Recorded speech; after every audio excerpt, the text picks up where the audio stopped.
Hello guys, welcome to my YouTube channel online study by BK sir. तो आज हम अपनी फिर से क्लास को वहीं से कंटिन्यू करना चाहता हूं। कैसे हो आप सभी? जरा फिर से आप लोग मुझे बताइए हंसते मुस्कुराते हुए। अपने लाइक और सब्सक्राइब वाले बटन को मत दबाना भूलिएगा, क्योंकि जब आप इनको दबाते हो, इनको दबाने के बाद में मेरे को महसूस हो जाता है कि आपने मुझे लाइक किया हुआ है। ठीक है, आप मुझे बहुत अच्छे से चाहते हो। तो अब बेटा इंटर में फिर से हम लोग आ जाता हूं, क्योंकि इंटर का एग्जाम 8 मार्च 2025 को लगा हुआ है, जो बहुत ही अहम पेपर रहता है हमारे कक्षा 12 के विद्यार्थियों के लिए। तो अब बेटा मैंने आपको प्रथम कोटि अपक्रिया और शून्य कोटि अपक्रिया, इन दोनों से संबंधित मैंने आपको टॉपिक करा दिया था।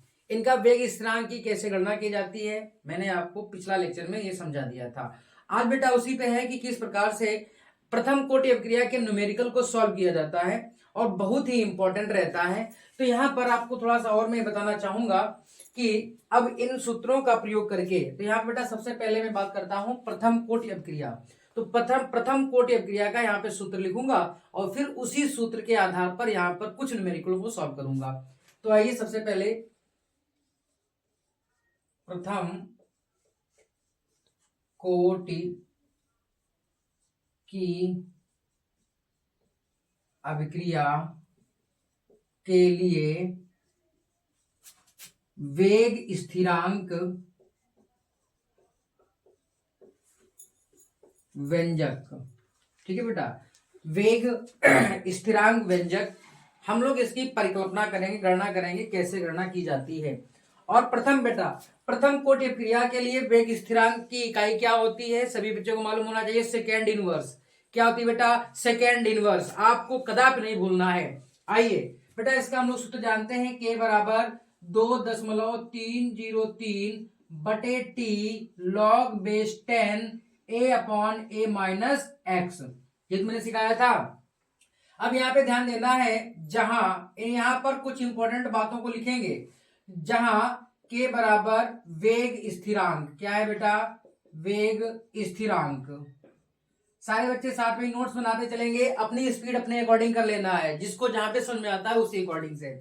और टी बराबर है समय, अभिक्रिया को पूर्ण करने में जो समय लग रहा है वो टी है। इसके बाद में ए जो दिया गया है वो कहते हैं पदार्थ की प्रारंभिक सांद्रता, पदार्थ की प्रारंभिक सांद्रता। इसके बाद में जो a माइनस एक्स दिया गया है ये होती है शेष बची मात्रा, शेष बची मात्रा। यहां पर खाली यदि x की बात की जाए तो इसे कहते हैं वियोजित मात्रा। क्या बेटा बोलते हैं? वियोजित मात्रा कहा जाता है। तो यदि आप लोगों ने इतनी चीजों को स्क्रीनशॉट बेटा इसका ले लीजिएगा, या अपने इसको मस्तिष्क में फीड कर लीजिए। जैसे कंप्यूटर में होता है ना सेव का बटन, जैसे क्लिक करते हो तुरंत क्या होता है, जितना भी आपका मैटर है डॉक्यूमेंट से सारा उसमें स्टोर हो जाता है। तो इसी प्रकार से आपको स्टोर कर लेना है। इसका स्क्रीनशॉट लीजिएगा। ले लिया बेटा? आगे ध्यान दीजिएगा।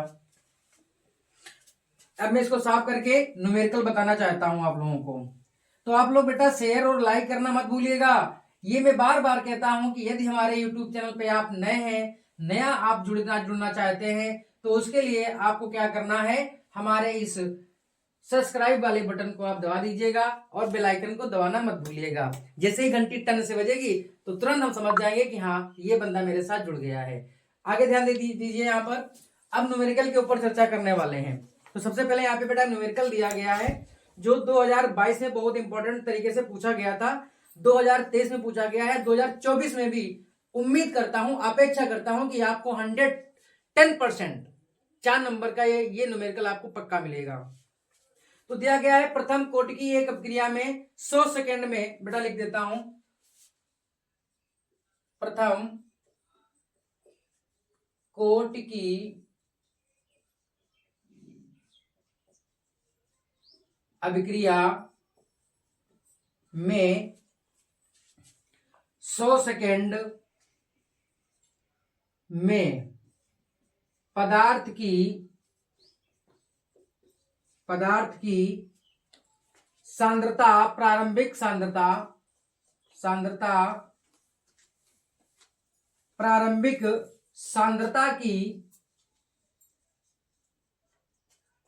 सांद्रता की आधी रह जाती है, आधी रह जाती है, वेग स्थिरांक की गणना कीजिए। वेग स्थिरांक की गणना कीजिए।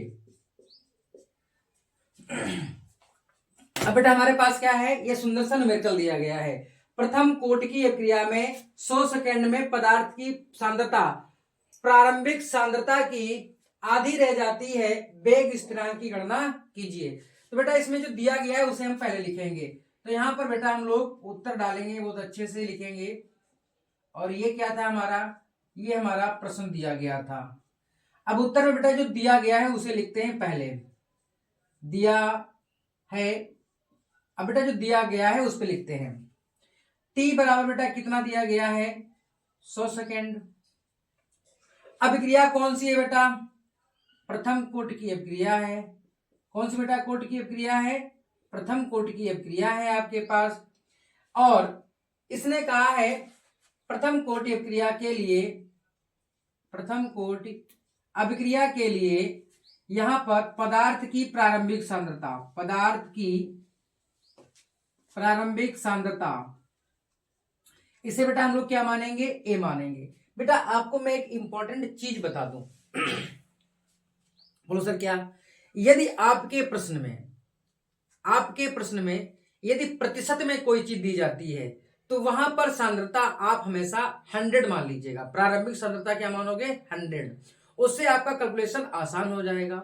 यदि आपके न्यूमेरिकल में आपसे कहा जाता है कि प्रारंभिक सांद्रता की आधी रह जाती है, 2/3 रह जाती है, 3/3 रह जाती है, तो उस कंडीशन में प्रारंभिक सांद्रता आप क्या मानिए बेटा, ए बराबर ए मान लीजिएगा। तो यहां पर प्रारंभिक सांद्रता ए बराबर हमने क्या मान लिया है, ए ही होगी। इसके बाद में शेष बची मात्रा, शेष बची मात्रा, इसे हम कहते हैं ए माइनस एक्स। बोले तो बेटा ए माइनस एक्स, यहां पे बोला जा रहा है कि जो आपकी प्रारंभिक सांद्रता की आधी रह जाती है, मतलब क्या हो जाएगा कि ए अपॉन ए रह जाएगा, ए अपॉन 2। मतलब कि उसके पास पहले से मतलब जो मात्रा थी प्रारंभिक सांद्रता ए थी, ए की आधी रह जाती है, मतलब a/2। इसको बेटा सब्ट्रैक्ट कर दीजिएगा तो ये आ जाएगा, एक में से 1/2 घट जाएगा तो a/2 ही तो बचेगा। ठीक है, अब हमारे पास ये वैल्यू मालूम है। अब बेटा हम लिखेंगे कि प्रथम कोटि अभिक्रिया के लिए वेग व्यंजक। अब बेटा वेग व्यंजक के बराबर सूत्र मालूम होना चाहिए, के बराबर 2.303 बटे टी लॉग बेस 10 ए अपॉन ए माइनस एक्स होता है। ठीक है बेटा ना। इसके बाद में इधर आ जाइएगा, यहां पर हम लोग चर्चा करने वाले हैं, इसको सॉल्व करेंगे आगे। तो ये आ जाएगा के बराबर 2.303 बटे, अब यहाँ पे बेटा टी का मान कितना दिया गया है, 100 लॉग बेस 10 ए अपॉन 2, ये तो हो जाएगा ना। यहाँ पर ए का वैल्यू कितना है, ए दिया गया है, ए माइनस एक्स का वैल्यू कितना है, a/2 दिया गया है। यहाँ मैंने सारे मान रख दिए हैं। अब यहाँ पर ध्यान दीजिएगा, इधर ध्यान दीजिए बेटा, इधर यहाँ पे इधर लिखा देता हूं। तो ये वाला ए क्या हो जाएगा, कट जाएगा। तो यहां से बचेगा k इक्वल टू 2.303 अपॉन 100, ये आ जाएगा लॉग बेस 10, और बेटा ये 2 ऊपर आ जाएगा तो ये आ जाएगा 2। तो ये आ जाएगा k इक्वल टू 2.303 अपॉन 100। और यहां बेटा याद रखना चाहिए, आप लोगों को मैं लिख देना चाहता हूं, लॉग बेस 10, 2 का मान होता है 0.3010, कितना आ जाएगा, 0.3010 आ जाएगा। तो यहाँ पे लिख दूं 0.3010। अब आइए इसके बाद के बराबर, अब क्या करने वाले हैं, यहाँ पर क्या करने वाले हैं बेटा, अब इसका मल्टीप्लाई करने वाले हैं। ठीक है, तो मल्टीप्लाई ध्यान दीजिएगा, यहाँ पर कितने अंक बाद दशमलव लगा हुआ है, इसको काट दीजिए, इसको काट दीजिए। तो ये 3 और ये 4, 3 और 4 7, नीचे 7 जीरो कर दीजिए। 1 2 3 4 5 6 7, तो ऊपर आ जाएगा 2303 गुणे 30 10 बटे 10 की पावर आप लोगों के पास मिल जाएगी 9। अब के बराबर यहाँ पर आप लोग, ठीक है, तो यहाँ पर आपने कैलकुलेशन बेटा इसका जब कर लिया है तो 0.0096 ये आपका क्या बेटा आ जाएगा सेकेंड इनवर्स। आपको मालूम होना चाहिए, मैं इसके पहले ही बता चुका हूं सभी को कि आपका जो प्रथम कोटि का अभिक्रिया होता है उसका वेग मात्रक जो होता है, वेग स्थिरांक का जो मात्रक होता है वो सेकेंड इनवर्स होता है, ये आपको मालूम होना चाहिए। अब इसके बाद में आगे हम लोग नेक्स्ट क्वेश्चन की ओर ध्यान देंगे। तो यदि ये प्रश्न आपको समझ में आ गया है, आपको हर चीज समझ में आ चुकी है, तो हमारे इस चैनल को लाइक सब्सक्राइब करना मत भूलिएगा और इसके साथ में अधिक से अधिक अपने मित्रों को शेयर करिए, जिसकी वजह से वो हमारे यूट्यूब चैनल से जुड़ सके और हमारे भी इस चैनल को सब्सक्राइब लाइक कर सके। इसके बाद नेक्स्ट क्वेश्चन देखिए। अब बेटा इसके बाद देखिएगा आपके पास आपका ये नेक्स्ट क्वेश्चन दिया गया है, ये भी बहुत बहुत इंपॉर्टेंट है, जो आपके प्रतिवर्ष 1-2 सेट में जरूर रखा रहता है और इससे आपके 4 नंबर पक्के हो जाते हैं। तो अब यहाँ पे बेटा पहले क्वेश्चन को रीड करते हैं। दिया गया है प्रथम कोट की अभिक्रिया में 99.9% अभिक्रिया पूर्ण होने में लगा समय अर्ध आयु काल का 10 गुना होता है। आपको यहाँ पर ये चीज याद रखनी है कि इसने हमसे क्या क्या बोला हुआ है। तो यहाँ पर आपको याद करने वाली बात है कि सर अर्ध आयु काल क्या होता है, अर्ध आयु काल। अब बेटा इसको हम लोग कहते हैं टी हाफ बोला जाता है या T50 भी कहीं कहीं लिखा मिलता है, बराबर इसका जो सूत्र होता है 0.693 अपॉन के। बेटा इस चीज को आप लोग याद कर लीजिएगा, इस वाले फार्मूले को याद कर लीजिए। जब आप लोग इस वाले फार्मूले को याद कर लोगे तो अगला इसका जो कॉन्सेप्ट है, अगला जो लगाने का तरीका है वो आपको बहुत अच्छे समझ में आ जाएगा। तो यहाँ पर अब मुझे जो चीज दी गई है उसको लिखता हूं यहाँ पर। ये तो बेटा बात थी मोस्ट इंपॉर्टेंट समझने वाली, मैंने यहाँ पे आपको लिख दिया है। अब बेटा प्रथम कोटि की अभिक्रिया है तो वेग स्थिरांक हम जानते हैं और आप भी जानते हो। तो यहाँ पर हम लोग क्या करने वाले हैं, सबसे पहले जो दिया गया उसको लिखेंगे, दिया गया है, क्या क्या दिया गया है, यहां पर समय दिया गया है t बराबर लगा समय वो होना चाहिए 10 गुना टी हाफ का। इसने हमसे बोला है, ये सिद्ध करने को बोला है, ये हमारा आप सब बोला हो गया, ये सिद्ध करना है, ठीक है। टी बराबर जो है वो टी हाफ का 10 गुना होता है, ये इसने सिद्ध करने को बोला हुआ है। तो यहां पर अब हम लोग अगले के कॉन्सेप्ट को यहां पे करता हूं। तो वही चीज बेटा फिर से माना पदार्थ की प्रारंभिक सांद्रता, प्रारंभिक सांद्रता बेटा हम लोग क्या मानते हैं ए बराबर यहाँ पे क्या मानेंगे 100। बेटा क्यों मानेंगे 100? अब मैंने बताया था जब आपका 2/3 बटे या 1/3 आधा पौन इस तरीके से बात करता है तो वहां पर हमेशा ए बराबर ए ले लीजिएगा प्रारंभिक सांद्रता को, और जब वो प्रतिशत में दिया जाए, किसमें दिया जाए बेटा प्रतिशत में, तो उस वाले फॉर्म में हमेशा आप ए प्रारंभिक सांद्रता को 100 मान लीजिएगा, ठीक है। तो अब यहाँ पर मैंने माना हुआ है, माना पदार्थ की प्रारंभिक सांद्रता ए बराबर 100। अब बेटा बात आती है शेष बची मात्रा, शेष बची मात्रा, इसे आप लोग कहते हो a minus x. 100 minus 99.9 is equal to 0.1, क्या जाएगा 0.1। ये आपकी वैल्यू आ चुकी है a माइनस एक्स की। अब आपको a का वैल्यू माना है, मालूम पड़ गया है, a माइनस एक्स शेष बची मात्रा मालूम पड़ गई है। अब इसके बाद में उसने जो बोला है उस पर हम लोग चर्चा करेंगे।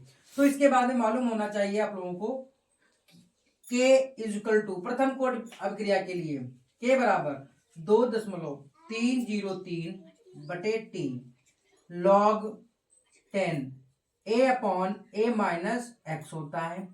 यहां से k बराबर क्या आ जाएगा आपके पास 2.303 upon T log base 10। a का वैल्यू कितना है बेटा 100 है, अपॉन a माइनस एक्स का वैल्यू 0.1 है। अब यहां पे थोड़ा सा बेटा देख लीजिएगा इसी को, तो k इज इक्वल टू आ जाएगा 2.303 अपॉन टी लॉग बेस 10। अब बेटा इसको पॉइंट हटाएंगे, ऊपर क्या पड़ जाएगा 0, तो लॉग ये आ जाएगा 1000। ठीक है, अब यहां से बेटा फिर से ध्यान दीजिएगा बड़े ही ध्यानपूर्वक। के इजकल टू आ जाएगा रसगुल्लो 2.303 अपॉन टी। लॉग बेस 10 1000 का मान होता है 3। कितना बेटा होता है 3। ये चीज आपको बिल्कुल नहीं भूलना है। जितने आपको मित्र हैं, जितने मित्रों को ये चीज नहीं मालूम है, वो अपने मित्रों को बता दीजिएगा कि लॉग बेस 10 1000 का मान 3 होता है। तो यहां पर मैंने 3 कर दिया है। अब यहां पे किसी को डाउट, इसका वैल्यू जो था मैंने यहां पे पुट कर दिया है। इसको आप मान लीजिएगा क्वेश्चन नंबर फर्स्ट। अब यहां पे ध्यान देना है, जहां से मैंने आपको ये अर्धायु काल समझाया था, तो यहां से यदि के का मान निकालो तो के बराबर आ जाएगा 0.9693 अपॉन टी हाफ, ये तो आएगा। इसको आप मान लीजिए यहां पर समीकरण नंबर 2। बात समझ आ गई नहीं आ गई है? जो मैंने आपको पहले अर्धायु काल बताया था प्रथम कोटि क्रिया का, वो होता है t half equal to 0.693 upon k. तो यहां से जब के का मान निकालोगे बेटा तो ये 0.693 अपॉन टी हाफ आ जाएगा। इसको समीकरण नंबर 2 मान लीजिएगा। अब बेटा इधर भी के का मान है, इधर भी के का मान है, दोनों समीकरण क्या हो जाएंगी, तुलना कर दीजिए, बराबर हो जाएंगी।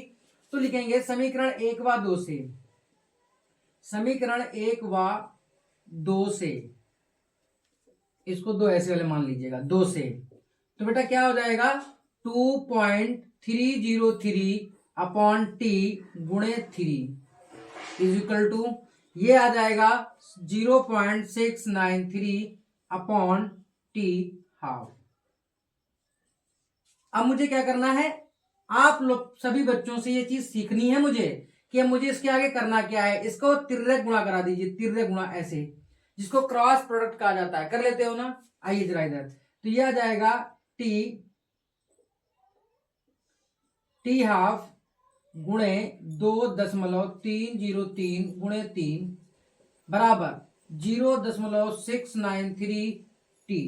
अब यहां से टी का मान निकालना है आपको, तो टी इज इक्वल टू आ जाएगा 2.303 इंटू 3 इंटू ये आ जाएगा टी हाफ अपॉन में आ जाएगा 0.693। बेटा जो चीज इसके गुणे में थी जब इधर आएगी तो वो भाग में आ जाएगी बटे में। अब बेटा इसको जब काटोगे, ये भी 3 अंक बाद है, ये भी 3 अंक बाद है, तो टी बराबर 3 त्रिका 9, 3 त्रिका 9, 3 दूनी 6 अपॉन टी हाफ, ये तो आएगा। तो टी बराबर बेटा ये नियर अबाउट 10 बार जाता है, तो ये आपका 10 टी हाफ आ जाएगा।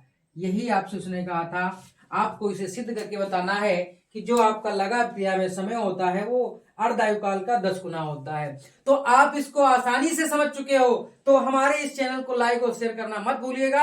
Online study by BK sir, अधिक से अधिक अपने मित्रों को शेयर कर दीजिए ताकि उनका भी कुछ कल्याण हो सके। यदि आपको वीडियो समझ में आ रहा है, पसंद आ रहा है, तो अधिक से अधिक अपने मित्रों को शेयर कर दीजिएगा। ठीक है बच्चों, इसके बाद नेक्स्ट क्वेश्चन फिर से आपके सामने दिया गया है।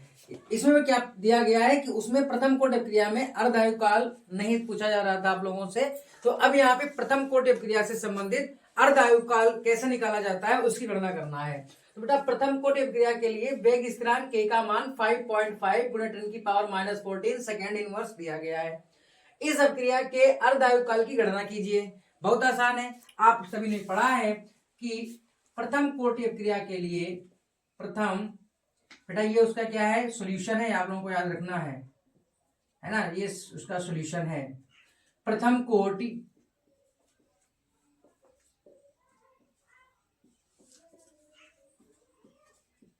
अभिक्रिया के लिए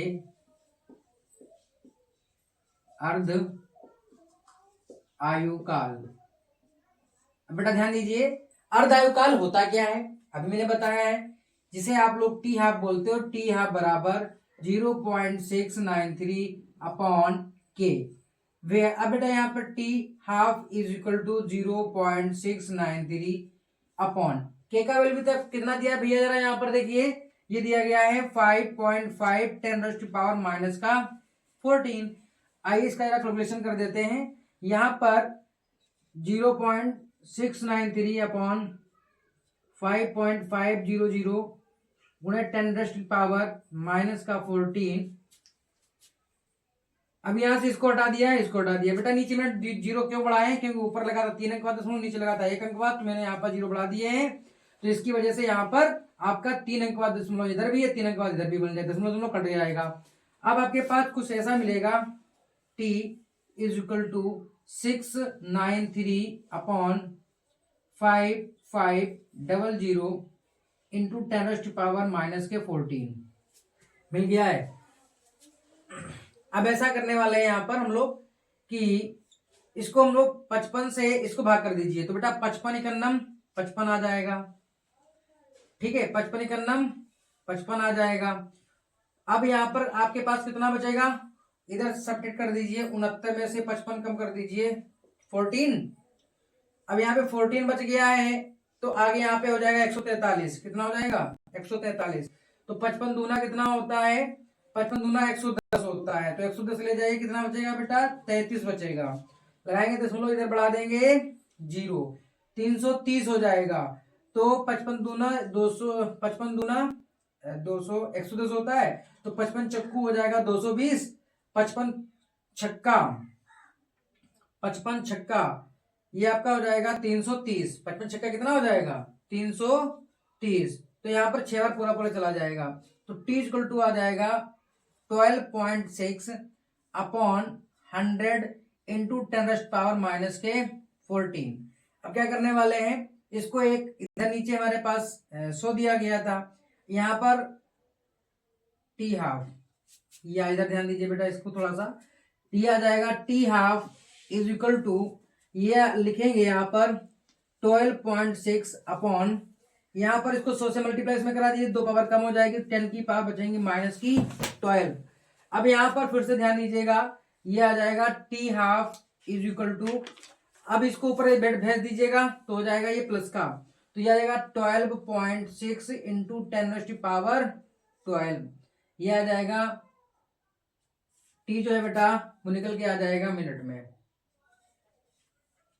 ठीक है। तो ये क्या हो जाएगा आपका राइट आंसर हो जाएगा, ये आपका इसका राइट आंसर हो गया।